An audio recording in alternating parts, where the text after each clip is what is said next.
dire que nous sommes venus réfléchir autour des impacts négatifs naturellement de la guerre de l'Ukraine et la Russie. Et nous avons apprécié beaucoup d'échanges dans la mesure où, dès le départ, on parle en termes de prémices.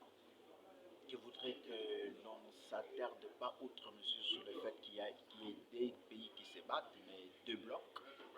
Et au-delà de cette situation, ce qui est plus important, c'est que la RDC doit savoir dans quelle mesure elle peut atténuer les effets acoustiques de cette guerre sur le plan local. Et donc, à travers cette guerre, et c'est ce qui est ressorti notamment des échanges, il faudrait que la RDC se réinvente pour qu'elle ne soit pas victime de ce qui se passe très loin de chez nous, parce que notre économie est extravertie et les grandes entreprises qui vivent principalement du trafic, du transit, des importations et des exportations qui sont aujourd'hui pratiquement dans une situation confortable. Il faut donc, comme je disais, réinventer notre modèle partant de cette situation pour que nous puissions sortir des sentiers battus. Voilà ce qu'on peut retenir globalement de cette soirée de réflexion. C'est le professeur Germain, vous avez dit que si la prémisse est fausse, la suite ce sera fausse par rapport à votre intervention, par rapport à cet atelier. Et qu'est-ce que vous voulez dire par là, par rapport à cet atelier et ce que vous avez attendu et puis en tant que votre représentant scientifique? Donc, quand nous disons les prémices sont fausses, c'est que nous partons du postulat selon lequel il n'y a pas de guerre entre la Russie et l'Ukraine.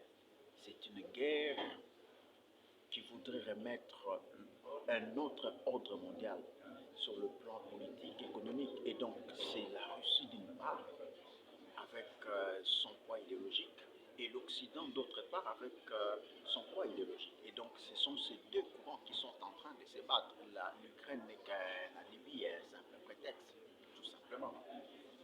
L'intervention de l'ambassadeur adjoint de l'Allemagne, il dit que cette guerre n'est pas toujours en Europe, mais sur l'Afrique aussi qui empêche sur l'Afrique par rapport à l'économie.